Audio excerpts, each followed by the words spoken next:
نحمده ونصلي ونسلم على رسوله الكريم أما بعد فأعوذ بالله من الشيطان الرجيم بسم الله الرحمن الرحيم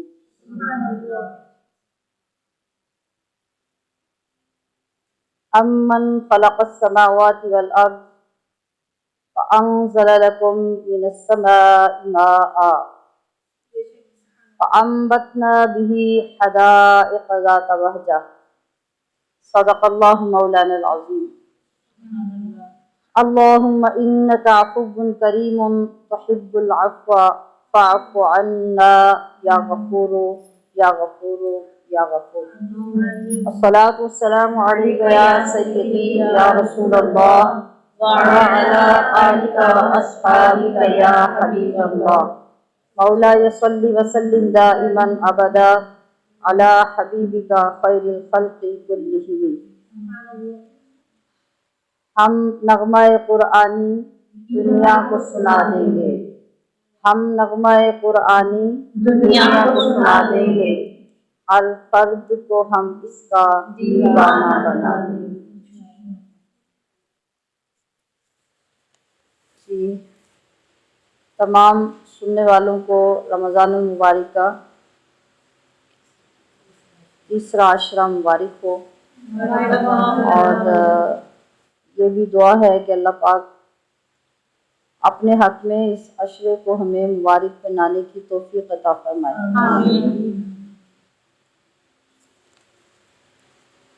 اللہ کی رحمت، بخشش اور دوزخ سے آزادی حاصل کرنے کے جو تقاضے ہیں، جو ضابطے ہمیں عطا کیے گئے ہیں، ہم ان کی پاسداری کر سکیں اور تیزی سے گزرتے ہوئے وقت کی قدر کرتے ہوئے جو تھوڑا وقت باقی رہ گیا ہے اس میں پچھلے دنوں کی کمی کا بھی ازالہ کر سکیں.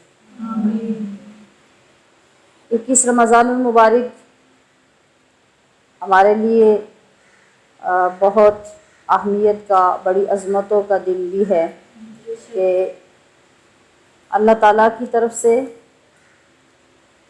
آزادی دوزخ کی نوید تو اپنے بندوں کو مل رہی ہے، مگر اس کے ساتھ آج کے دن کی نسبت حضرت علی المرتضیٰ رضی اللہ تعالی عنہ کے ساتھ بھی ہے.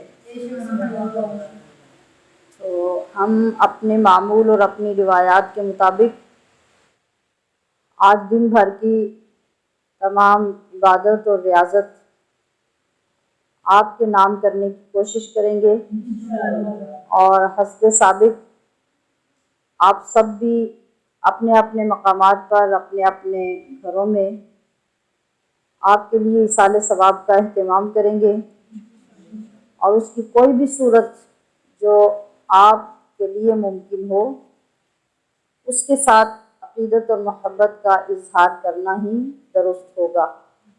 کوئی بھی اپنے لیے کسی پابندی کو ضروری نہ سمجھے کہ یہ ہوگا تو ہم کریں گے، وہ ہوگا تو کریں گے. آپ اگر کلمات طیبات کا صرف ثواب بھیج سکتے ہیں تو وہ بھیجیں. افطاری کے لیے کسی کو دعوت دے کے آپ کے لیے ایصال ثواب کر سکتے ہیں تو وہ کریں. آپ کی ذات کے لیے کسی صدقہ جاریہ میں شامل ہو کر وہاں حصہ شامل کر سکتے ہیں تو وہ کریں.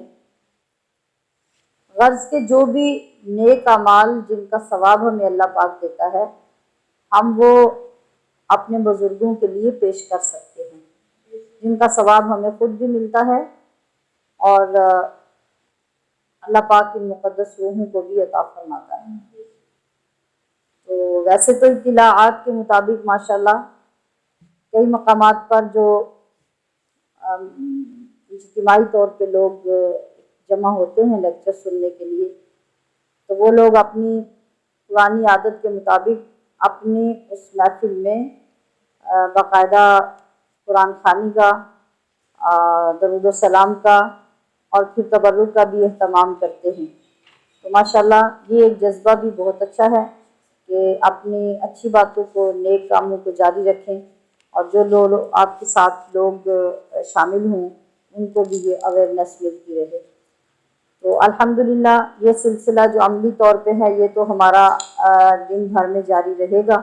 آپ کی بارگاہ میں نذران عقیدت کے لیے یہ چند الفاظ پیش کر دیے تاکہ ہماری حاضری وہاں پہنچ جائے، اور آپ کو اس موضوع سے وابستہ کرنے کے لیے حضرت علی المرتضیٰ کی شان کے متعلق جو بیانات پہلے ہوتے رہے ہیں ان کے کچھ کلپس بھی اپلوڈ کر دیے گئے ہیں۔ دن میں جب موقع ملے تو آپ ان کو بھی سنیں تاکہ آپ کی ذات کے ساتھ وابستگی بھی رہے، عقیدت میں اضافہ بھی ہو اور ایمان بھی تازہ ہو۔ تو حسب معمول ہم اپنے موضوع کی طرف آتے ہیں۔ آج ہماری گفتگو ہوگی پارہ نمبر 20 پر۔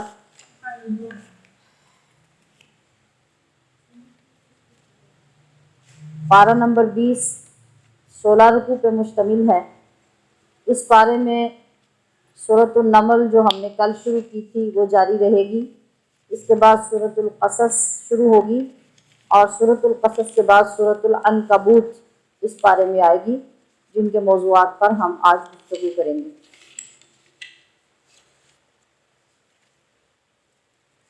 پارہ نمبر 20 جو شروع ہو رہا ہے، امن خلق السماوات والارض وانزل لکم من السماء ماء فانبتنا به حدائق ذات بہجہ، آیت کریمہ جاری ہے۔ صرف حصول برکت کے لیے چند الفاظ پیش کیے۔ یہاں رکوع نمبر 1 میں پارے کے آغاز سے ہی توحید کا ذکر رب تعالیٰ نے نہایت پرجلال اور استفہامیہ یعنی سوالیہ انداز میں کیا ہے۔ یہ سوالیہ انداز کیا ہوتا ہے؟ یعنی جب کسی کو آپ نارمل انداز سے باتیں سمجھاتے رہتے ہیں اور غلط اور صحیح چیزیں بتاتے رہتے ہیں، مگر سننے والے کو ان چیزوں کا جب اثر نہیں ہوتا تو پھر بات کا انداز تبدیل کیا جاتا ہے، اگلے شخص کو متنبع کرنے کے لیے، جھنجھوڑنے کے لیے، خبردار کرنے کے لیے، لاجواب کرنے کے لیے۔ پھر بات کرنے والا کوئی بھی ہو، وہ رسول کی ذات ہو، اللہ کی ذات ہو، یا وہ بندہ جو کسی کی ہدایت پر معمور ہو، جب وہ بات کرتا ہے تو پھر سوالیہ انداز میں اپنی نعمتیں جلال کے ساتھ، غصے کے ساتھ اس کے سامنے رکھتا ہے کہ میں نے تمہارے ساتھ یہ نہیں کیا، وہ نہیں کیا، تمہیں یہ نہیں دیا، فلاں وقت میں تمہارے ساتھ یہ مہربانی کا معاملہ نہیں کیا، احسان نہیں کیا۔ تو کیا ہوتا ہے؟ اس سے اگلا شخص مرعوب ہوتا ہے، اس رعب اور جلال کے اندر آتا ہے، تو بہت ساری چیزیں جو پہلے وہ توجہ سے نہیں سنتا تھا یا نہیں کرتا تھا وہ کرنے لگ جاتا ہے۔ اللہ رب العزت نے یہ انداز اختیار کیا ہے اس پارے کو شروع کرتے ہی۔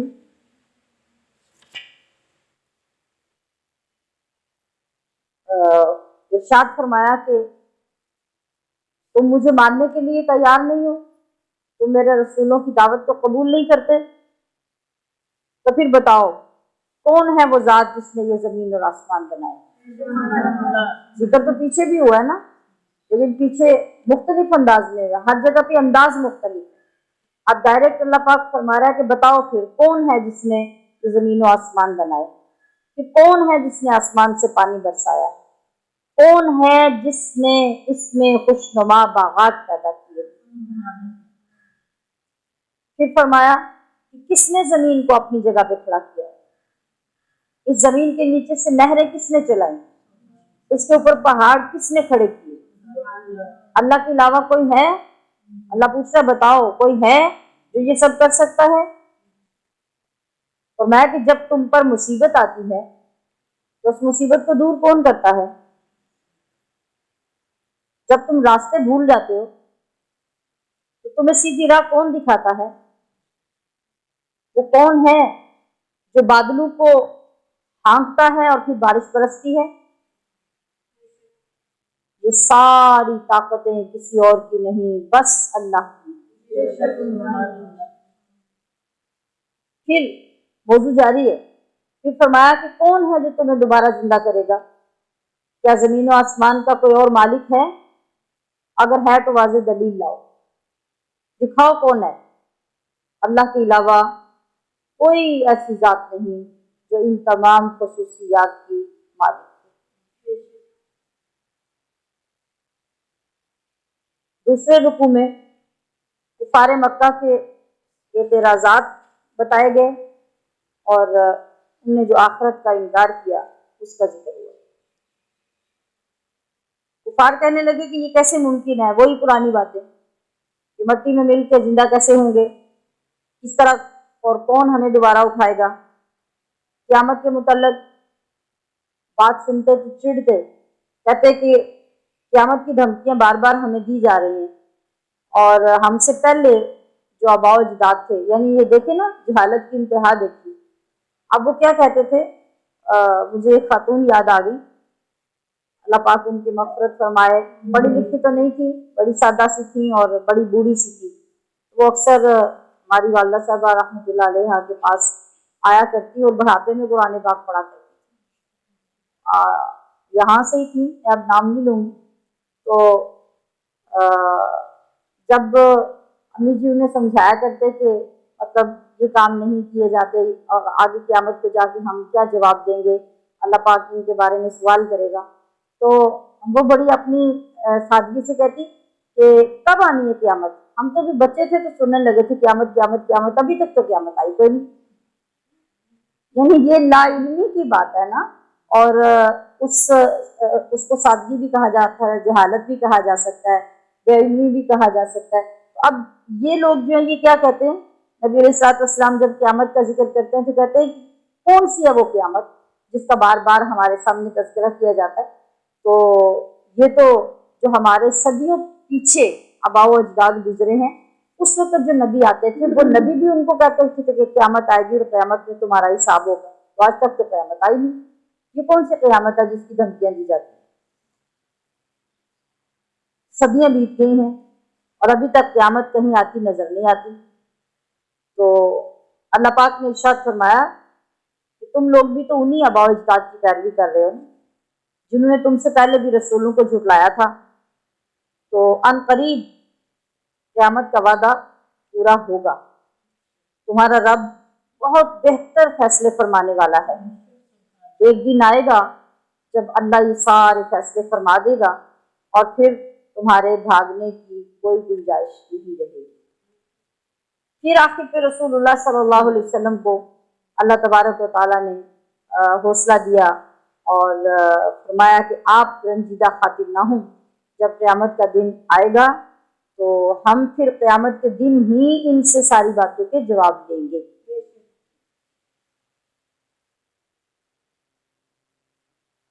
اور رکوع نمبر 3 میں قیامت کے دن کے احوال بیان کیے گئے ہیں۔ آواز چیک کی ہے آپ نے؟ جی، تو اس میں قیامت کے دن کا ذکر شروع ہو رہا ہے رکوع نمبر 3 میں، اور آغاز کرتے ہی اللہ پاک نے فرمایا کہ جب قیامت کا دن ہوگا تو تمام لوگوں کو اٹھایا جائے گا۔ کہاں اٹھایا جائے گا؟ قبروں سے اٹھا کے باہر قیامت کے میدان میں لایا جائے گا، اور جتنے بھی قیامت کا انکار کرنے والے لوگ ہوں گے ان سب کو ایک جگہ پہ اکٹھا کیا جائے گا، اور پھر سوال ہوگا، پھر پوچھا جائے گا کہ تم اتنے مغرور تھے، اتنے سرکش تھے، اتنے ہٹ دھرم تھے کہ تم نے ہماری آیتوں میں غور و فکر کرنا بھی اپنی شان کے خلاف سمجھا۔ پھر اللہ تعالیٰ نے اپنی قدرتوں کا ذکر کرتے ہوئے فرمایا، کیا تم نے اس بات پہ بھی غور نہیں کیا زندگی میں رہتے ہوئے کہ ہم نے دن اور رات بنائے تھے؟ اگر تھوڑی سی سوچ رکھنے والا انسان ہو تو یہ اتنی بڑی نشانی ہے دنیا کے اندر کہ اس کے مقابلے کی کوئی اور نشانی آپ کو نظر نہیں آ سکتی۔ یعنی اللہ پاک یہ پوچھنا چاہتا ہے اور یہ یاد کرانا چاہتا ہے، توجہ دلانا چاہتا ہے کہ اگر وہ رات کو رات ہی کر دیتا اور پھر جتنا عرصہ تم جیے رات ہی رہتی، تو کوئی طاقت تھی جو اس رات کو بدلتی، اس کا متبادل لاتی؟ اور اگر دن سٹل ہو جاتا، دن ہی رہتا اور کبھی بھی اسے ختم نہ کیا جاتا، تو پھر تمہارا حال کیا ہوتا؟ اسی طرح سے یعنی جو چیزیں انہوں نے بیان کی دنیا میں کہ یہ نہیں ہوگا وہ نہیں ہوگا، ہم اس کو نہیں مانتے، اس پہ اعتراض کرتے، تو ان ساری چیزوں کو سوالیہ انداز میں اللہ تبارک و تعالیٰ ان کو یاد دلا رہا ہے اور بار بار یہ باتیں کر کے پوچھ رہا ہے۔ اور اس بات کا پھر یہ کہ جب بار بار نبی علیہ الصلوۃ والسلام سے یہ انکار کرتے ہوئے کہتے کہ یہ کتاب اللہ کی کتاب نہیں ہے، یہ کلام اللہ کا کلام نہیں ہے، تو آپ خود اس کو لکھتے ہیں یا آپ کسی سے سیکھ کر آ جاتے ہیں؟ تو فرمایا کہ نادانو، ایسا نہیں ہے جیسا تم سمجھ رہے ہو، میرے رب نے جو مجھے حکم دیا ہے میں وہی کلام پڑھ کے تمہیں سناتا ہوں، جس کا اس نے کہا میں تمہیں سناؤں وہی بیان کرتا ہوں۔ کیوں کرتا ہوں؟ تاکہ تم گمراہی سے بچ سکو۔ رکوع نمبر 4 میں، رکوع نمبر 4 سے آگے سورۃ القصص شروع ہو جاتی ہے۔ یہ بھی مکی صورت ہے جس میں 88 آیات اور 9 رکوع ہیں۔ اس صورت مبارکہ میں 3 نامور لوگوں کے قصے بیان کیے گئے ہیں۔ نامور کون ہوتا ہے؟ بہت مشہور، بہت معروف۔ ان تینوں میں ایک تو سیدنا حضرت موسیٰ علیہ السلام کی ذات ہے، دوسرے فرعون، تیسرا قارون۔ یہ قارون کا نام بہت سے لوگوں نے سنا ہوا بھی ہے اور بہت سے لوگوں کے لیے نیا بھی ہوگا۔ فرعون کا ذکر تو بار بار ہو رہا ہے جب سے ہم قرآن پاک شروع کیے ہوئے ہیں۔ قارون کا نام پہلی مرتبہ آیا، اور ویسے گفتگو میں، واقعات میں، معاملات میں اور اللہ کے عذاب کی گفتگو میں بہت سے لوگ جانتے ہیں کہ قارون کون ہے۔ آج ہم پڑھ بھی لیتے ہیں کہ قارون کون ہے۔ ان 3 کا ذکر خاص طور پہ، یعنی 3 کے قصے اس صورت میں بیان ہوئے، اس لیے اس صورت کا نام سورۃ القصص رکھا گیا۔ تو اس کے پہلے رکوع میں اہل باطل کے انداز سیاست کا بیان ہوا ہے۔ جو باطل پرست لوگ ہوتے ہیں، جن کو اللہ کا ڈر نہیں ہوتا، جو حق راستے پہ نہیں چلتے، تو وہ سیاست کیسے کرتے ہیں، حکومتیں چلانے کا انداز ان کا کیا ہوتا ہے، اس پہ ذرا غور فرمائیے گا۔ تو یہاں پر فرعون کا جو انداز سیاست تھا، اللہ پاک نے اس کو بے نقاب کیا ہے تاکہ ہمارے لوگ سیاستدانوں کے بلند و بانگ دعووں سے گمراہ نہ ہوں۔ جملہ غور سے سنیے، ہمارے جو سیاستدان بڑے بڑے اونچے دعوے کرتے ہیں تو بہت سے لوگ ان سے گمراہ ہو جاتے ہیں، یعنی امیدیں لگا کے بیٹھ جاتے ہیں، حالانکہ وہ بڑے بڑے دعوے کرنا یہ ان کی سیاست ہوتی ہے، عملاً کچھ نہیں ہوتا۔ اور یہ ساری چیزیں ہم اپنی آنکھوں سے دیکھ رہے ہیں، اپنے ماحول میں، اپنے علاقوں میں، اپنی مارکیٹس میں، اپنے حال میں، فیوچر کے متعلق جو پلاننگز ہمیں دی جاتی ہیں ان کے متعلق، اپنے دروازوں، اپنے گلی محلوں کے راستوں، نالیوں اور سڑکوں کو ہی دیکھ لیں نا آپ، ہم دور نہیں جاتے سمجھنے کے لیے۔ اگر آپ اسی بات کو دیکھ لیں تو جس وقت بھی الیکشن کا دور آتا ہے تو اس سے پہلے سیاستدان آپ کے علاقوں میں اس طرح آتے ہیں جیسے وہ واقعی میں آپ کے نوکر ہیں، آپ کے ملازم ہیں، اور آپ ان کی آقا ہیں، اور وہ آپ کو اپنی نوکری اور غلامی کا احساس دلانے آپ کے دروازوں پہ گھر گھر میں آتے ہیں۔ اور اس وقت میں اگر آپ کے گھر میں 9 بندے ہیں تو 9 بندوں کی ویلیو ان کے نزدیک ایسی ہے جیسے 9,000 کی ویلیو ہوتی ہے، ٹھیک ہے؟ تو جب الیکشن ہو جاتے ہیں اس کے بعد 9 لاکھ بندے بھی ان کے لیے بیکار ہو جاتے ہیں۔ انہوں نے جتنے دعوے کیے ہوتے ہیں، الا ماشاءاللہ چند ہی لوگ ایسے ہوتے ہیں جن کے علاقوں میں جائیں تو پتہ چلتا ہے کہ واقعی کوئی انسان یہاں پہ ذمہ دار ہے اور وہ سیاست کر رہا ہے یا معاملات کو چلا رہا ہے، ورنہ تو یہ سب کچھ اسی طرح کھوکھلا ہوتا ہے۔ تو بہرکیف یہ ایک رخ تھا۔ دوسرا رخ یہ کہ ان کا طریقہ کار یہ ہوتا ہے کہ وہ اپنے اقتدار کو، اپنی حکومتوں کو قائم رکھنے کے لیے کیا کرتے ہیں، عوام کو آپس میں لڑاتے رہتے ہیں، آپس میں اختلاف ڈالتے رہتے ہیں۔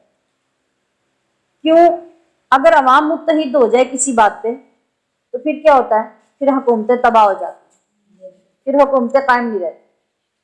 تو یہ ان کی چال کیا ہوتی ہے کہ عوام کو آپس میں لڑاتے رہو، یہ آپس میں لگے رہیں، حکومت کی طرف ان کا خیال نہ آئے اور نہ ہمارے اوپر حملہ آور ہو، کیونکہ انہیں یہ یقین ہوتا ہے کہ جس دن عوام متحد ہوگی، آپ دیکھیں نا کسی علاقے میں جب کوئی جماعت، کوئی پارٹی یا لوگ تنگ آ کے تنگ آمد بجنگ آمد کا نعرہ لگاتے ہیں اور پھر باہر نکل آتے ہیں کہ ہم یہ حکومت گرا کے رہیں گے، ہمارے مطالبے پورے کیے جائیں، پھر کیا ہوتا ہے؟ حکومت کو گھٹنے ٹیکنے پڑتے ہیں، باہر نکل کے ان سے مذاکرات کرنے پڑتے ہیں، ان کی باتیں ماننی پڑتی ہیں۔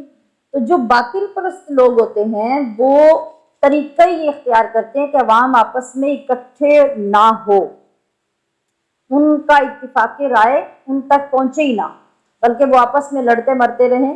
اپوزیشن کو دیکھ لیں، حکومت کو دیکھ لیں، پھر ان کے پروپوگنڈے دیکھ لیں، ان کی تقریریں دیکھ لیں۔ آج کل تو ہر گھر اویئر ہے اس بات سے، ہر گھر میں میڈیا موجود ہے، اور وہاں سے آپ ان کی سپیچز بھی، ان کی چالیں بھی دیکھتے بھی رہتے ہیں، سنتے بھی رہتے ہیں کہ یہ لوگ ایک دوسرے کے خلاف کیا کرتے ہیں، اور بے وقوف کس کو بناتے ہیں؟ عوام۔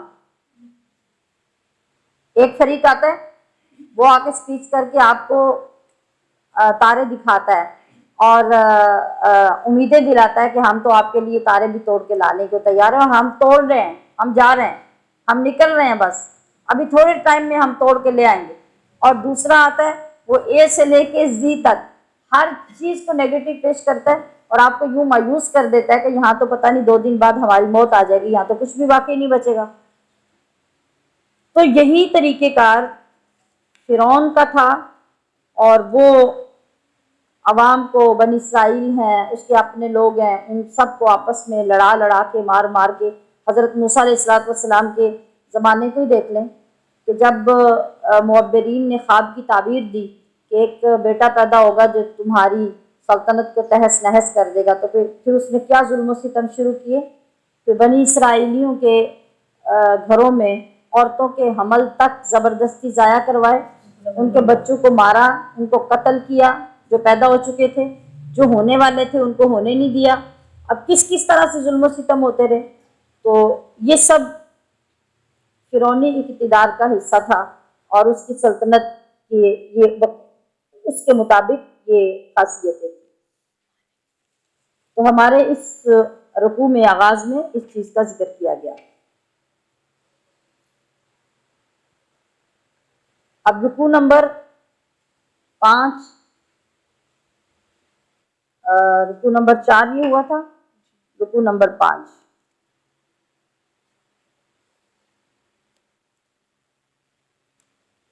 اس رکوع میں آگے حضرت موسیٰ علیہ السلام کا قصہ تابوت میں بہائے جانے سے لے کر فرعون کے دربار میں دعوت حق دینے تک بیان کیا گیا ہے۔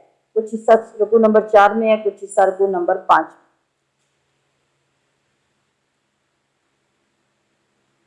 یہ واقعہ کیسے شروع ہوتا ہے حضرت موسیٰ علیہ السلام کا؟ جیسے میں نے ابھی عرض کیا کہ فرعون تو ایک سرکش بادشاہ تھا، اور اپنی سرکشی میں وہ کیا کیا ظلم کر رہا تھا۔ وہاں کے باشندوں کو اس نے اپنا غلام بنایا ہوا تھا، اور اپنی قوم کے ساتھ بھی اس کا کوئی عزت والا معاملہ نہیں تھا، جبکہ بنی اسرائیل کو تو پھر وہ کچھ سمجھتا ہی نہیں تھا، انہیں تو انسانی سمجھنے کے لیے وہ تیار نہیں تھا۔ اب میں نے کہا کہ جب خواب کی تعبیر دی گئی تو فرعون نے عزم کیا کر لیا کہ بنی اسرائیل کا کوئی لڑکا زندہ نہیں رہنے دیا جائے، مگر اللہ کی منشا تو کوئی اور تھی۔ اب دیکھیے، جس وقت انسان غلط پہ غلط غلط پہ غلط فیصلے کرتا رہتا ہے نا، تو اس کی عقل ختم ہو جاتی ہے، اس کی سمجھ کام کرنا چھوڑ دیتی ہے۔ آپ یہ دیکھیے کہ جب نظام اللہ کے ہاتھ میں ہے، بندے کے ہاتھ میں نظام نہیں ہے، تو پہلے یہ ہوا کہ ہر عورت کا حمل ضائع کرایا جاتا، پھر انتظار کیا جاتا، بیٹا پیدا ہوتا تو اس کی گردن دبا دی جاتی، اس کو قتل کر دیا جاتا۔ پھر جو سمجھدار لوگ تھے قوم کے، وہ آئے فرعون کے پاس، تو انہوں نے کہا کہ اگر یہی کچھ ہوتا رہے گا تو ہمارے خاندان، ہمارے گھر، ہمارے معاملات سارے جو ہیں وہ تو بنی اسرائیل نے سنبھالے ہوئے ہیں، ہماری نوکری تو یہ لوگ کرتے ہیں، ملازم تو ہمارے یہ ہیں۔ اگر ان کے ہاں عورتیں باقی بچ گئیں اور لڑکے پیدا ہونے بند ہو گئے تو پھر ہمارا نظام کیسے چلے گا؟ ہمیں تو الٹا ان کی عورتوں کو بھی سنبھالنا پڑے گا، اور پھر ہماری نوکری کرنے والے، ہمارے ملازم، یہ سارے ختم ہو جائیں گے، تو ہم کیا کریں گے؟ تو فرعون کی بے وقوفی کا اندازہ یہاں سے لگائیے تو اس نے کہا کہ چلو 1 سال کے لوگ زندہ چھوڑ دو، 1 سال کے لوگ قتل کر دو۔ اب سمجھ میں بات آتی ہے کہ یہ کون سی عقل مندی کا فیصلہ ہے؟ بھئی تمہیں کیسے معلوم ہوگا کہ جس سال میں تم قتل نہیں کرو گے تو اس سال میں موسیٰ نہیں آئیں گے، اور جس سال میں تم قتل کرو گے اس میں انہوں نے آنا ہوگا تو وہ قتل ہو جائیں گے۔ آج کل ہمارے ہاں بھی ایسے ہی کچھ فیصلے ہو رہے ہیں نا، ایک ہفتے میں کرونا زیادہ ہو جاتا ہے، دوسرے ہفتے میں کم ہو جاتا ہے، 8 دن ملک بند کرنے کا فیصلہ ہو جاتا ہے اور 22 دن کھولنے کا فیصلہ ہو جاتا ہے۔ تو گویا ہمارے حکمرانوں کو بھی یہ پتہ ہے کہ جن دنوں میں ہم لاک ڈاؤن لگائیں گے ان دنوں میں کرونا یہاں وزٹ نہیں کرے گا جی، تو جن دنوں میں کھلا ہوگا پھر کرونا وہاں پھرے گا، اور اسی طرح سے ہمارے دماغ بھی پھرے ہوئے ہیں اور ہمارے حالات بھی پھرے ہوئے ہیں۔ یہی کچھ وہاں ہوا، 1 سال کے لوگ جو ہیں قتل کر دو، 1 سال کے لوگ چھوڑ دو۔ اب اللہ تو اللہ ہے، پھر اللہ نے کیا کیا؟ اللہ نے کہا ٹھیک ہے تم اپنے نظام کے مطابق لوگوں کو زندہ چھوڑو یا قتل کرو، جو میرا فیصلہ ہے وہ تو ہو کے رہے گا۔ تو پھر جس میں چن چن کر، یعنی آپ دیکھیں کہ جو پولیس تھی نا فرعون کی، وہ لوگوں کے گھروں میں وزٹ کرتی اور لوگوں کی عورتوں کی خبریں لیتی کہ کسی گھر میں کوئی عورت حاملہ ہے، غور کیجئے، پھر اس کے ٹائم نوٹ کیے جاتے اور اس ٹائم میں وقتاً فوقتاً وزٹ کیے جاتے، اور اگر اس عورت کے ہاں پہ بچہ پیدا ہو جاتا تو پھر تحقیق کی جاتی کہ وہ بچہ بیٹا ہے یا بیٹی ہے، بیٹا ہوتا تو اسے چھین کے لے آیا جاتا اور لا کے قتل کر دیا جاتا۔ اس قدر ظلم تھا۔ اب اللہ تبارک و تعالیٰ نے موسیٰ علیہ السلام کو کب پیدا کیا؟ جس سال میں بچے قتل ہو رہے تھے اللہ نے پیدا کیا۔ پھر کیسے بچایا؟ آپ غور کیجئے۔ اب مختلف روایات آتی ہیں حضرت موسیٰ علیہ السلام کی والدہ کے متعلق۔ ایک تو یہ بھی روایت ہے کہ آپ اپنے آپ کو مکمل طور پہ جب حمل ہوا تو چھپائے رکھا اور کسی پہ وہ ظاہر نہیں ہونے دیا۔ دوسری روایت یہ آتی ہے کہ اللہ پاک نے آپ کے حمل کو ہی چھپا دیا۔ لوگ اگر چیک کرنے کے لیے آتے تو آپ کا حمل ہی کسی پہ ظاہر نہیں ہوتا۔ اب جب آپ کے ہاں بچہ پیدا ہو گیا تو آپ نے اس کے ظلم سے ڈر کر کچھ ٹائم کے لیے آپ کو لپیٹ کر تندور کے اندر رکھ دیا، گھر کے تندور میں، تاکہ وہ جو فرعون کے لوگ آئیں چیک کرنے کے لیے تو کسی کو پتہ نہ چلے، نہ آواز آئے۔ پھر اللہ تعالیٰ نے حضرت موسیٰ علیہ السلام کی والدہ کو القاء کیا، الہام کیا کہ اس بچے کے بچانے کا طریقہ یہ ہے کہ ایک تابوت تیار کیا جائے، صندوق لکڑی کا، اور اس کے اندر حضرت موسیٰ کو رکھ کر اس کو تالا لگا دیا جائے، اور تالا لگا کے وہ صندوق دریائے نیل میں ڈال دیا جائے۔ یہ ماں کو کہا جا رہا ہے، ذرا سوچئے گا کہ ماں یہ سب کچھ کرے تو ماں کا حوصلہ کیسے ہوگا؟ لیکن اللہ نے کروانا تھا، اس نے کروا لیا۔ اسی طرح کیا گیا۔ اب وہ تابوت جو ہے وہ دریا کے اندر اکیلا جو ہے وہ پانی کے اوپر بہتا ہوا جا رہا ہے، اور دنیا دیکھ رہی ہے کہ یہ کیا ہے۔ جدھر جدھر سے لوگوں کی نظر پڑتی ہے، لوگ اکٹھے ہوتے جاتے ہیں، کھڑے ہو کے کنارے پہ دیکھتے جاتے ہیں۔ چلتے چلتے ایسا ہوتا ہے کہ اس کے اندر سے، دریا نیل کے اندر سے ذرا ڈھلان آتی ہے تو وہاں سے ایک نہر کاٹ کر فرعون کے محل کی طرف لے جائی گئی ہوتی ہے، یعنی وہاں پہ اس کے باغات کے اندر سے انجوائمنٹ کے لیے، خوبصورتی کے لیے وہاں تک نہر لے جائی گئی ہوتی ہے۔ تو آٹومیٹیکلی یہ ہوتا ہے کہ جب بہاؤ ہوتا ہے پانی کا جدھر تو چیز تو ادھر ہی بہہ کے جاتی ہے، تو بہاؤ اس طرف تھا تو صندوق کا رخ بھی اسی طرف ہوا، اور وہ وہاں سے اس نہر کے اندر بہتا ہوا فرعون کے محل میں پہنچ گیا۔ وہاں فرعون کی بیوی حضرت آسیہ اور آپ کی کچھ باندیاں لونڈیاں اس نہر کے کنارے سیر کے لیے نکلی ہوئی تھیں، اور جب وہ تابوت آتا دیکھا تو تابوت کو رکوا لیا گیا، اس کو پکڑ لیا گیا۔ دیکھا کھول کر تو ایسا حسین و جمیل بچہ جو کبھی کسی نظر نے دیکھا نہیں۔ فرعون خود بے اولاد تھا، فرعون کی اولاد کوئی نہیں ہے۔ حضرت آسیہ نے فرعون کو بلا کے جب یہ دکھایا تو اس نے اپنے اسی تحکمانہ لہجے میں یہ کہا کہ اس کو فوراً نکالو اور قتل کر دو۔ تو حضرت آسیہ نے کہا کہ نہیں، آپ اسے قتل نہیں کریں، آپ اس کو اپنے محل میں رکھیں آگے چل کر ہو سکتا ہے کہ یہ بچہ ہمیں نفع دے اور ہم اس کو لے پالک کر لیں، یعنی اولاد بنا لیں۔ بات سمجھ میں آ گئی؟ اولاد تو تھی نہیں، تو فرعون نے حامی بھر لی کہ ٹھیک ہے۔ اب حضرت موسیٰ علیہ السلام شاہی محل میں پرورش پانے لگے۔ وہ جس بچے کے لیے فرعون ساری ماؤں کے بچے قتل کروا رہا تھا اور ماؤں کے حمل گرا رہا تھا، وہ بچہ تو اللہ نے چرا کے اس کے محل میں بھیج دیا۔ اب آپ کی پرورش ہونے لگی، آپ پلتے رہے، آپ بڑھتے رہے اور جوان ہو گئے جب، تو پھر وہ واقعات پیش آئے جو پہلے میں نے بتائے تھے کہ آپ نکلے اور باہر ایک قبطی کو مکہ مارا، وہ مر گیا۔ پھر آپ کو کسی نے خبر دی کہ آپ کو قتل کرنے کے منصوبے بنائے جا رہے ہیں، اور آپ پھر آبادی سے نکل کر مدین حضرت شعیب علیہ السلام کے پاس چلے گئے۔ اس کے بعد آگے پھر وہ واقعات آتے ہیں۔ اب رکوع نمبر 6 میں متصلاً وہی واقعہ شروع ہو جاتا ہے کہ موسیٰ علیہ السلام پھر وہاں سے جب اس خبر کو سن کر نکلے، باہر گئے، تو وہ راستے میں کنویں پہ ٹھہرے جا کے، جہاں پہ حضرت شعیب علیہ السلام کی بیٹیاں پانی بھرنے آئی تھی۔ یہ واقعہ سن چکے ہیں نا آپ پہلے۔ تو ادھر 10 سال گزارنے کے بعد حضرت سکورہ سے حضرت شعیب علیہ السلام نے آپ کا نکاح کیا اور پھر وہاں سے آپ واپس آئے۔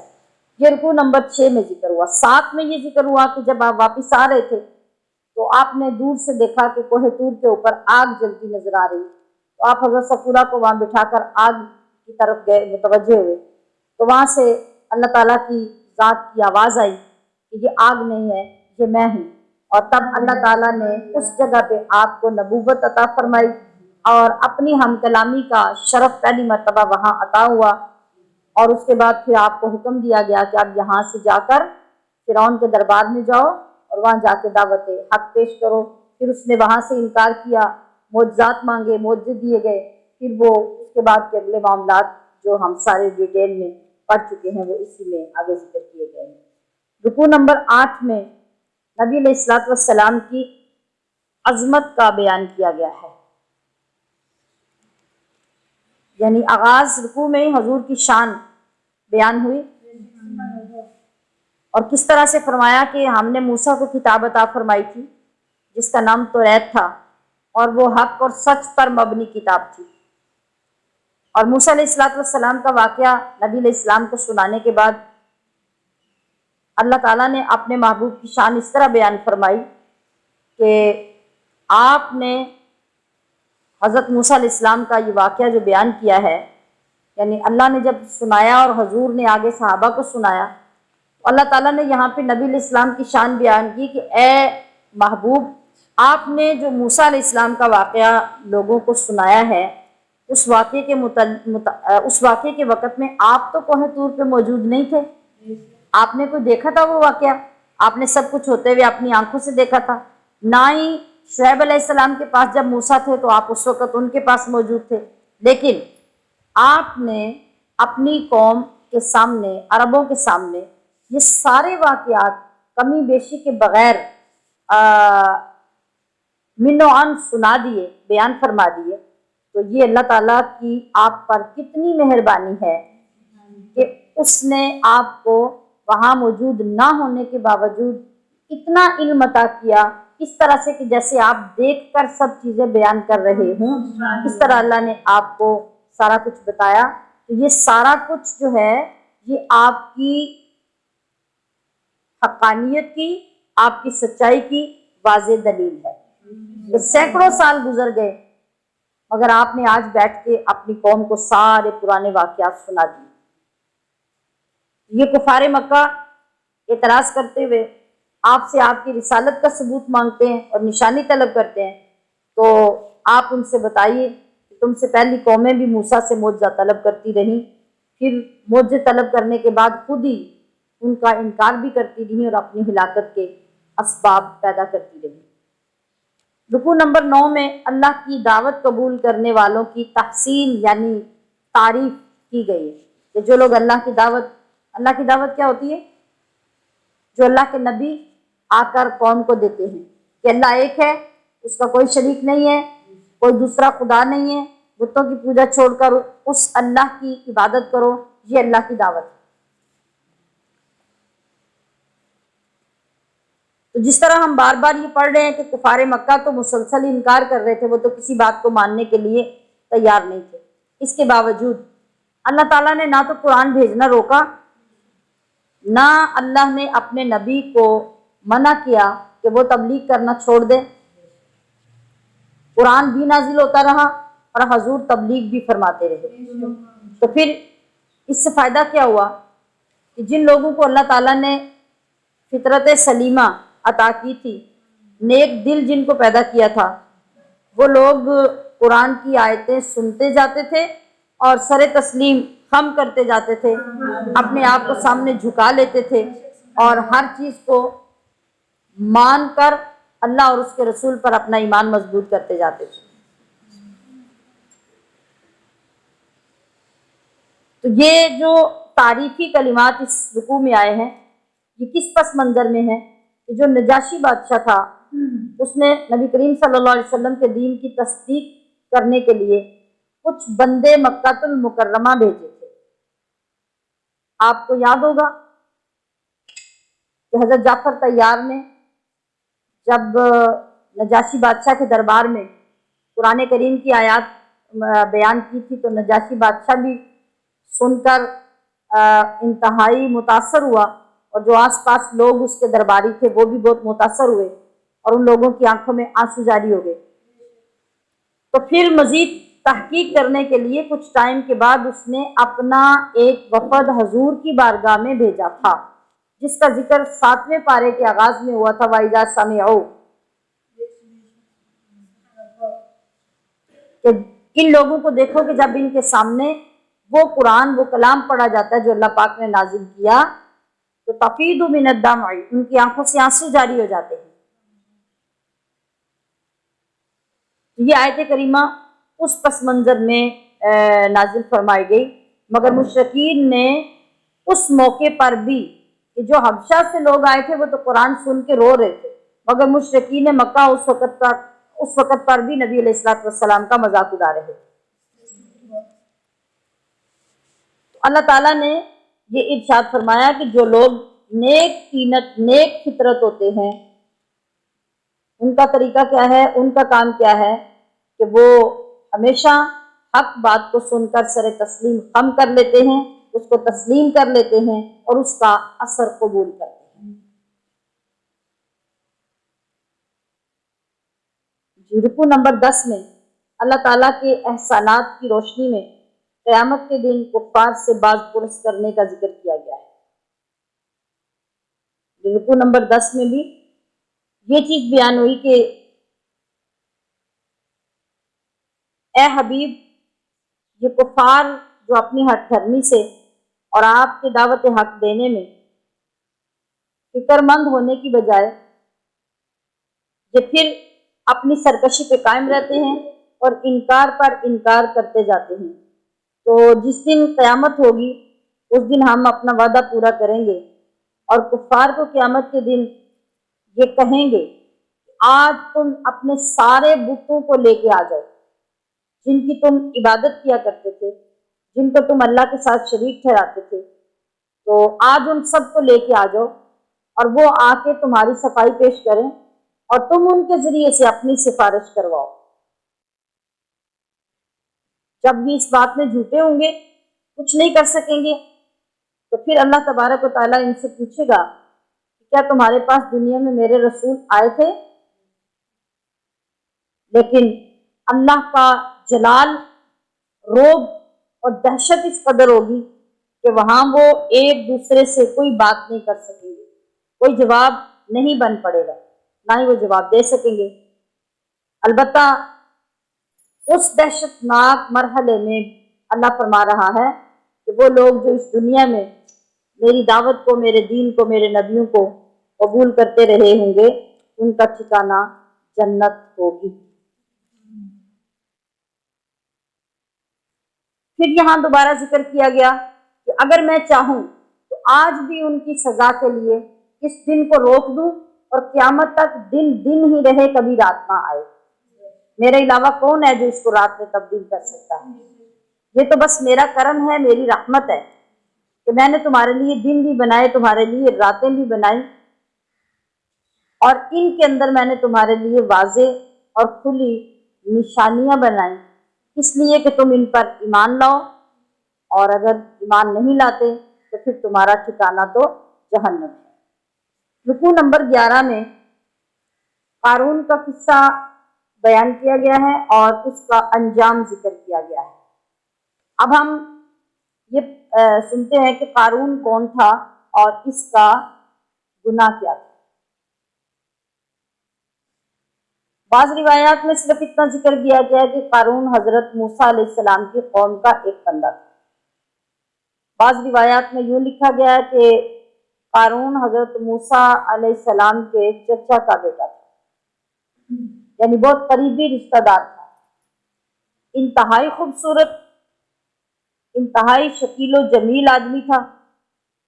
اس کے حسن و جمال سے متاثر ہو کے لوگ اس کو قارون کہنے کی بجائے منور کہا کرتے، یعنی نور علی نور ہوتا، اتنا جمال، اتنا حسن، اتنی خوبصورتی۔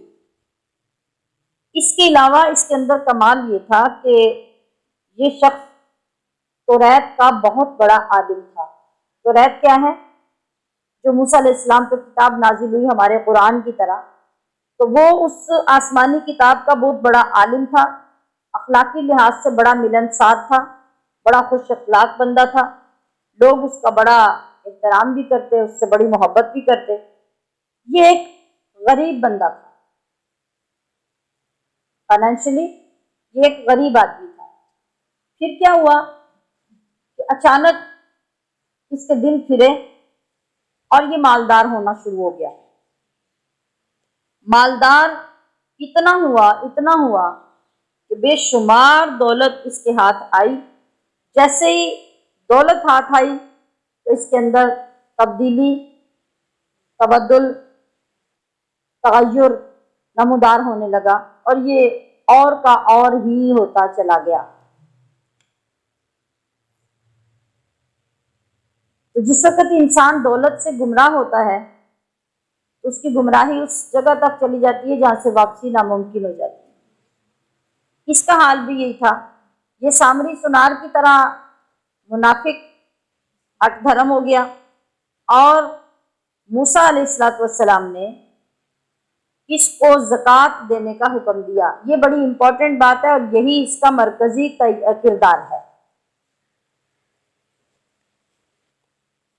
حضرت موسیٰ علیہ السلام نے اس کو زکوٰۃ دینے کا حکم دیا، تو اب مال کی ہوس اور ہرس نے یہ حکم ماننے نہیں دیا۔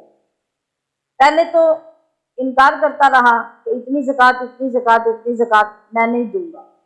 آخر کار جا کے جو کمٹمنٹ ہوئی وہ یہ تھی کہ میں اپنی دولت کا 1000واں حصہ زکوٰۃ دوں گا، اس سے زیادہ نہیں دوں گا۔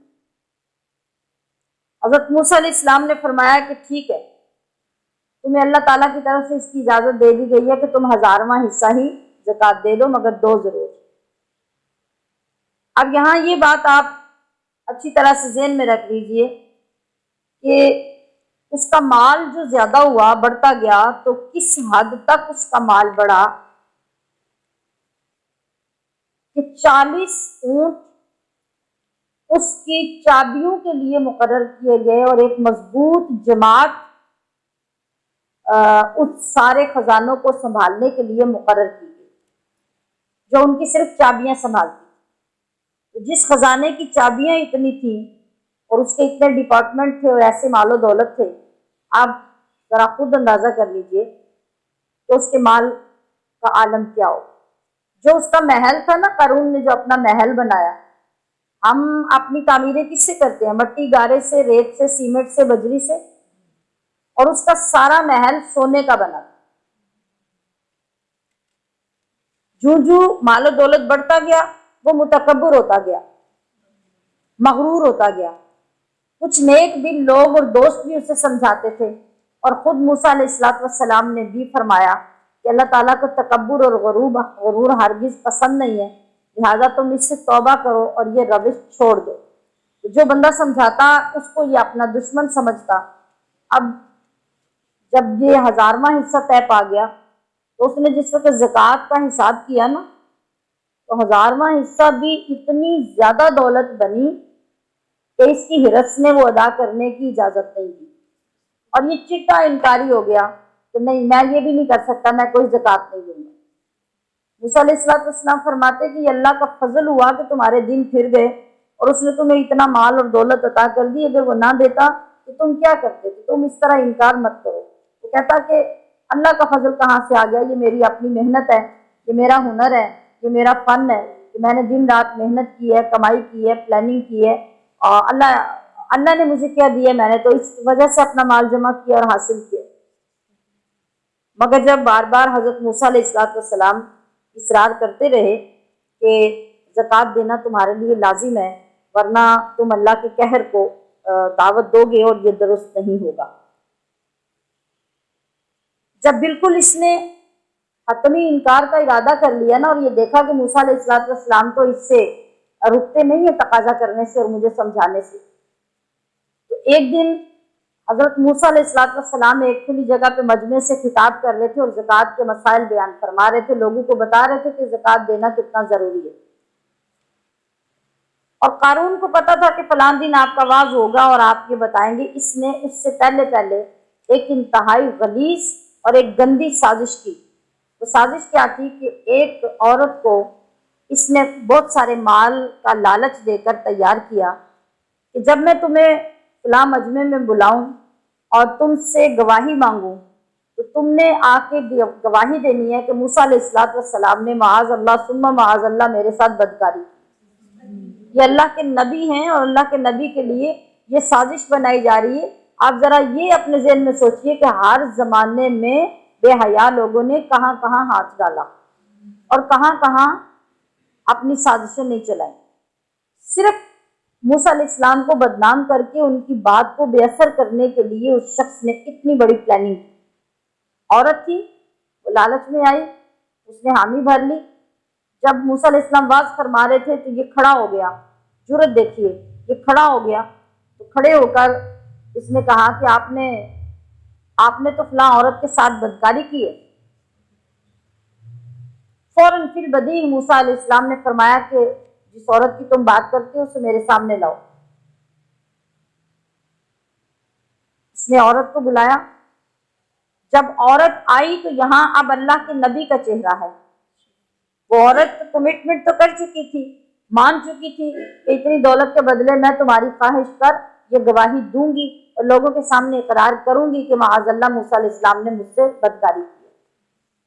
لیکن جس وقت موسیٰ علیہ السلام کے چہرے پہ نظر پڑی اور آ کے سامنے کھڑی ہوئی تو سر سے لے کے پیروں تک کانپ گئی اور کہا کہ واللہ ایسی کوئی بات نہیں ہے، یہ شخص آپ کو الزام لگا رہا۔ سب کچھ سچ ظاہر ہو گیا۔ پھر اس نے اپنے آپ کو بچانے کے لیے ایک اور افواہ جو لوگوں کے اندر پھیلائی کہ موسیٰ علیہ السلام مجھ سے جیلس ہیں، میرے مال سے جیلس ہوتے ہیں، حسد کرتے ہیں، جلتے ہیں، اس لیے یہ میرے مال کا بہت سارا حصہ لینا چاہتے ہیں، تو انہوں نے زکوٰۃ کے نام پہ مجھے مجبور کیا ہے۔ موسیٰ علیہ السلام نے وہاں کھڑے ہوئے ارشاد فرمایا کہ جتنے لوگ قارون کے حامی ہیں وہ اس کے ساتھ آ کے کھڑے ہو جائیں اور جو اس کے حامی نہیں ہیں وہ سائڈ پر ہو جائیں۔ آج میں اللہ سے دعا کروں گا اور اللہ اس کے اوپر عذاب نازل کرے گا، جس طرح اس نے اللہ کے دین کو جھٹلایا، اللہ کے نبی کو جھٹلایا اور اس کا فرض حکم جو تھا اس کو پورا کرنے پر انکار کیا۔ موسیٰ علیہ السلام نے دعا فرمایا کہ اللہ کی بارگاہ میں عرض کیا کہ یا اللہ اس کو تباہ برباد کر دے اور اس کو زمین میں دھنسا دے، جس نے اتنا بڑا ظلم کیا اور اتنا کھلا انکار کیا۔ اللہ تعالیٰ نے زمین کو حکم دیا کہ اس کو پکڑ لے۔ زمین نے قارون کو پکڑا اور اپنے اندر کھینچنا شروع کر دیا۔ اس وقت بھی لوگ کچھ اس کے حامی جو تھے وہ یہ سوچ رہے تھے موسیٰ علیہ السلام نے پہلے زکوٰۃ سے بات نہیں بنی تو اب وہ اپنی طاقت استعمال کر رہے ہیں اور طاقت استعمال کر کے اس کے سارے خزانوں پہ قابض ہونا چاہتے ہیں۔ لیکن کیا اللہ کا نبی اس لیے آتا ہے کہ وہ دنیا کی دولت اس طرح ہتھیانے کے لیے ایسے کام کرے؟ حضرت موسیٰ علیہ السلام نے وہیں پر دوسری دعا کی کہ یا اللہ صرف اس کو نہیں، اس کے سارے خزانے، مال، دولت، محل، کوٹھیاں، سب کچھ زمین کے اندر دھنسا دے۔ اور پھر دنیا نے دیکھا کہ زمین نے ان تمام چیزوں کو اپنے اندر کھینچنا شروع کیا اور مکمل طور پر وہ سارے کے سارے زمین کے اندر دھنس گئے۔ یہ اس انکار کا عذاب ملا جو اللہ کے فرض کا انکار کیا، زکوٰۃ نہ دینے۔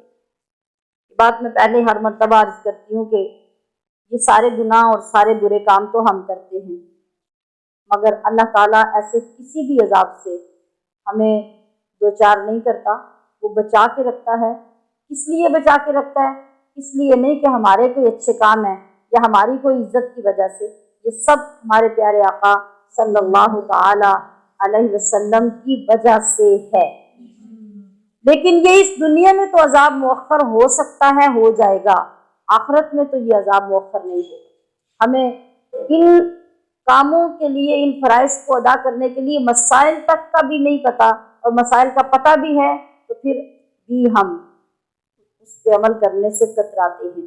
تو انجام بالآخر یہی ہے کہ سخت ترین انجام جو قیامت میں ہمیں سامنے نظر آئے گا اور ہمیں اس میں مبتلا کیا جائے گا، وہ عذاب جو زکوٰۃ نہ دینے والوں کے لیے اللہ نے تیار کر رکھے ہیں۔ اس لیے میں نے عرض کیا تھا کہ اس پہ ہم بیان کریں گے۔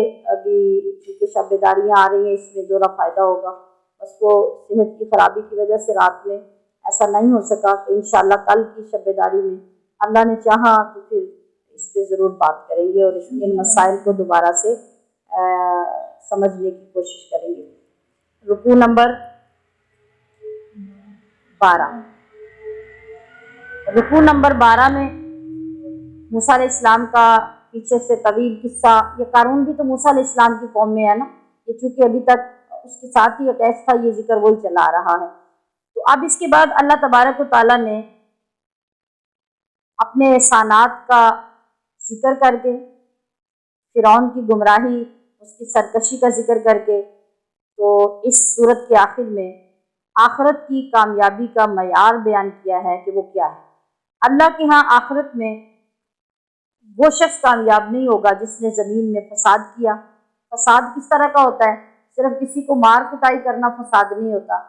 ہر وہ چیز جو اللہ نے ہمارے لیے لازم قرار دی ہے، جب ہم وہ نہیں کرتے تو اس سے ہم دنیا میں فساد ہی پیدا کرتے ہیں۔ فساد کا مطلب خرابی ہوتا ہے، تو خرابی ہمارے اعمال کی بھی ہوتی ہے، ہمارے عقائد کی بھی ہوتی ہے، معاشرت کی خرابی بھی ہوتی ہے، خاندان کی خرابی بھی ہوتی ہے، اور یہ سب ہم کرتے رہتے ہیں۔ تو ایسا کوئی بندہ بھی اللہ کے ہاں کامیاب نہیں ہے۔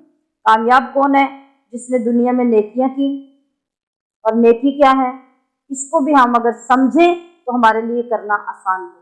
بارہا مرتبہ میں نے بہت آسانی سے سمجھانے کی غرض سے عرض کیا کہ راستے میں چلتے ہوئے کوئی نوک دار پتھر، کوئی شیشہ، کوئی کانٹا، کوئی لکڑی، کوئی اینٹ، کوئی پتھر، صرف اس لیے کہ کسی دوسرے انسان کو اس کی تکلیف نہ پہنچے، اس نیت سے اٹھا دینا بھی یہ اتنی بڑی نیکی ہے کہ آپ کو اللہ کی بارگاہ میں صدقہ کرنے کا ثواب ملتا ہے۔ اور میں بھی کہ آپ کی بظاہر یہ چھوٹی سی نیکی جو ہے یہ کسی کی جان بچانے کے کام آ جائے تو پھر کتنی بڑی نیکی بن جائے گی۔ تو جو شخص دنیا میں نیکیاں کرتا ہے اللہ کے ہاں اور قیامت کے دن وہ کامیاب ہوگا۔ جو لوگوں کے ساتھ اچھا سلوک کرتا ہے، اچھا سلوک کرنے میں کسی مسلمان کو دیکھ کر مسکرانا بھی آتا ہے، کسی کو احترام سے سلام کرنا بھی آتا ہے، کسی کی ضرورت پوری کرنا، کسی کے کام آنا، کسی کے لیے خرچ کرنا، یہ تو بڑی بات ہے۔ یہ تو اس کے بعد آپ کسی مسلمان کو سلام کریں یا سلام کا جواب خندہ پیشانی سے مسکرا کے دے دیں تو یہ بھی کیا ہے؟ یہ بھی مسلمان کے ساتھ اچھا سلوک ہے۔ باقی آگے پھر کیٹاگریز تو مختلف ہیں، وہ بڑھتی چلی جاتی ہیں۔ تو یہ کون لوگ ہیں جو آخرت میں کامیاب ہیں؟ یہ لوگ کامیاب ہیں۔ تقوی اختیار کرنا، انسان متقی ہوگا تو یہ اس کی آخرت میں کامیابی کی دلیل ہوگی۔ اور آخر میں اس رکوع میں اور سورت کے آخر میں یہ ذکر کیا کہ اللہ کا کلام ہر جگہ پر نافذ ہے۔ کوئی شخص یہ نہیں کہہ سکتا کہ میں اس سے مستثنا ہوں، اور نہ ہی کوئی اس کے سامنے دم مار سکتا ہے۔ جو ماریں گے وہ اپنا حشر سن چکے ہیں۔ تو اللہ کے کلام کو ہی سمجھنا اور اس پر عمل کرنا ہی ہمارے لیے عافیت اور کامیابی کا ضامن ہے۔ آگے سورۃ العنکبوت شروع ہو رہی ہے۔ یہ صورت عنکبوت یہ مکی صورت ہے، اس میں 69 آیات اور 7 رکوع ہیں۔ عنکبوت کیا نام ہے؟ عنکبوت عربی میں مکڑی کو کہتے ہیں۔ مکڑی سمجھتے ہیں نا، جو جالے بناتی ہے۔ اس صورت مبارکہ میں کفار کی سازشوں کو مکڑی کے جالوں سے تشبیہ دی گئی ہے کہ یہ جتنا بھی زور لگا لیں نا، جتنی سازشیں کر لیں، جتنے پلان کر لیں، تمہاری مخالفتوں کے لیے محاذ بنا لیں، تو ان سب کی حیثیت مکڑی کے جالے کی طرح ہے۔ تو مکڑی کا جالا کیسے ٹوٹتا ہے؟ آپ جب گھر میں صفائی کرتے ہیں، جہاں پہ مکڑی کا جالا لگا ہوتا ہے، آپ کے ہاتھ میں جھاڑو ہو تو آپ ہلکا سا یوں جھاڑو اوپر کرتے ہیں تو وہ سارا اس کے ساتھ لپیٹا جاتا ہے اور ختم ہو جاتا ہے۔ ہاتھ اوپر کر کے ایک انگلی لگا دیں اس کو تو وہ سارا ٹوٹ کے ختم ہو جاتا ہے۔ ایک کپڑا لے کے ہلکا سا اس کی طرف مار دیں تو وہ سارا ٹوٹ جاتا ہے اور ختم ہو جاتا ہے۔ یہ اس کی طاقت ہے۔ اللہ تبارک و تعالیٰ اس صورت میں ان لوگوں کی سازشوں کی مثال مکڑی کے جالے سے دے رہا ہے کہ اے میرے حبیب، یہ جتنی بھی سازشیں کر لیں، جتنے بھی پلان بنا لیں، یہ سب مکڑی کا جالا ہے، آپ ان سے پریشان نہیں ہیں۔ تو اس وجہ سے اس صورت کا نام سورۃ العنکبوت رکھا گیا۔ اس صورت مبارکہ کے نزول کا مقصد خاص ایمان والوں میں استقامت پیدا کرنا ہے کہ ایمان تو ہے، اطاعت ہے، لیکن اور پکے ہو جائیں، اور مضبوط ہو جائیں، کوئی چیز تمہیں کمزور نہ کر سکے اور ہمت نہ ہارو۔ اور جو کمزور دل اور منافق لوگ ہیں ان کو شرم دلانے کے لیے ایسی آیتیں اس صورت میں نازل فرمائی گئی۔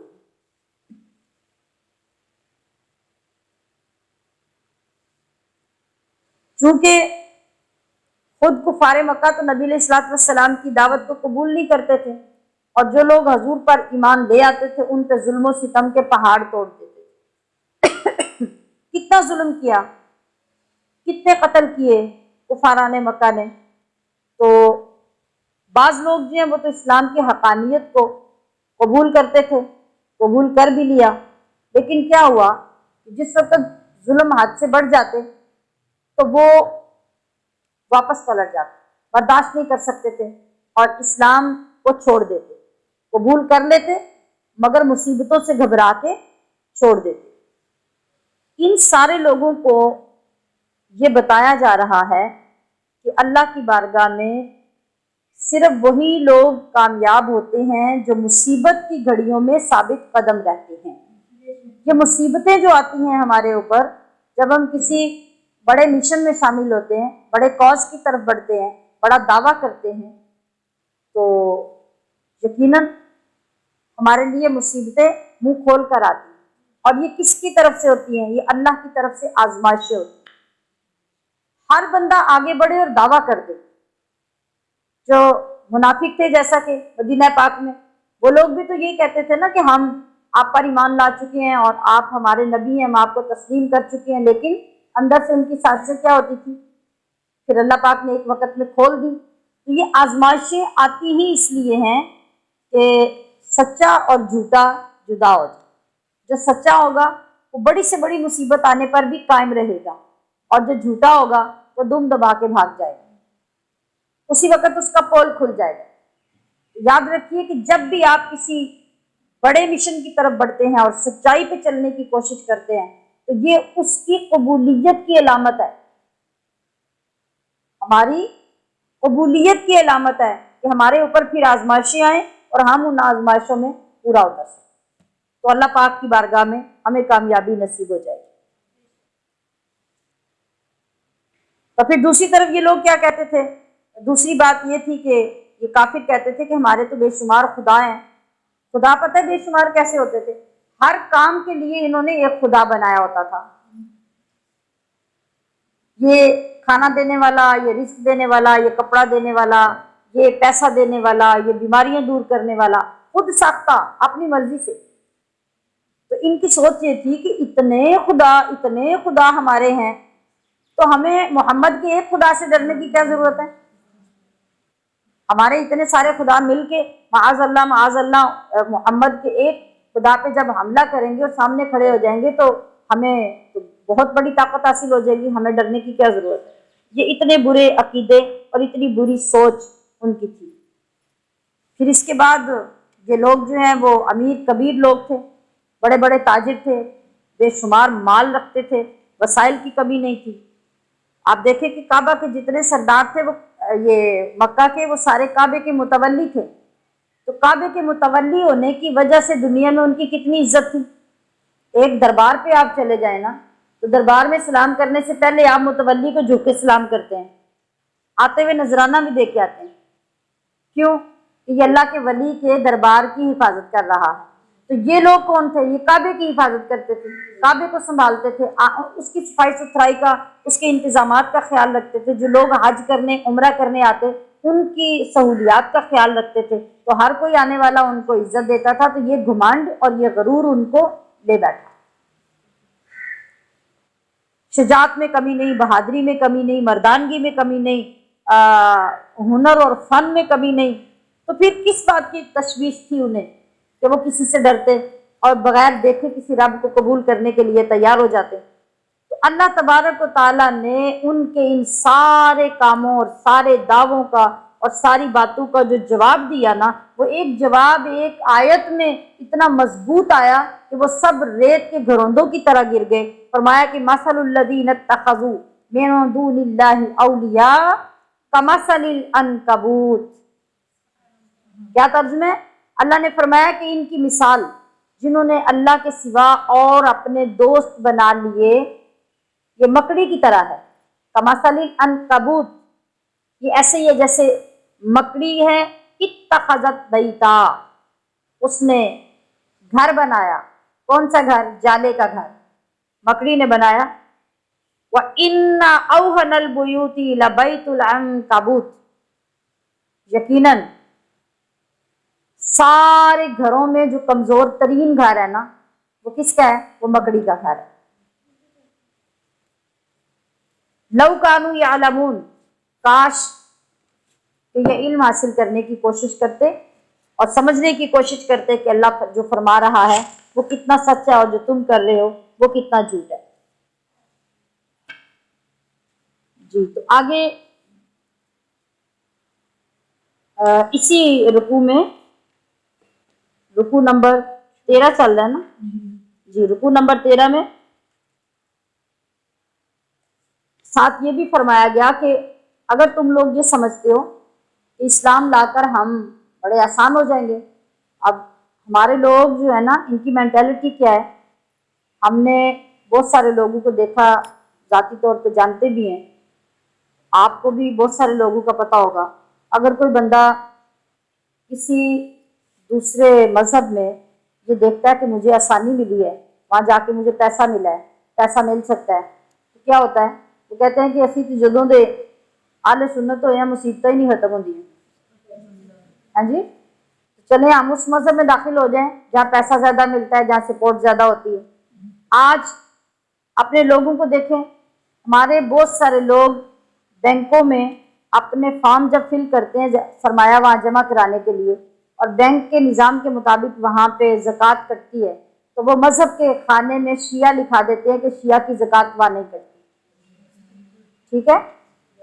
پھر بیرون ممالک جانے کے لیے جب سہولیات نہیں ملتی، ڈاکومنٹیشن کے پرابلمز پیدا ہوتے ہیں، تو بہت سارے لوگ وہاں مذہب کے خانے میں قادیانی لکھوا دیتے ہیں۔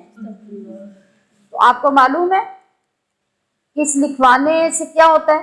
جس نے قادیانی لکھوا دیا اور لکھوا کر پھر وہاں سے بینیفٹس لیتا رہا، منافع جات لیتا رہا، تو اس نے تو گویا کہ دستخط کر دیے نا اپنے قادیانی ہونے پہ، اب وہ مسلمان کس چیز کا ہے؟ تو اللہ تبارک و تعالیٰ یہاں یہ بات سمجھا رہا ہے کہ تم اگر یہ سمجھتے ہو کہ مسلمان ہو کر چلنا، آسانیوں کو دعوت دینا اور آسانی کے راستے پہ چلنا، تو یہ مت ایسا سوچو، کیونکہ یہ بہت مشکل راستہ ہے، آزمائشوں کا راستہ ہے، اور آزمائشوں کے بغیر اللہ درجات کی بلندی عطا نہیں کرتا۔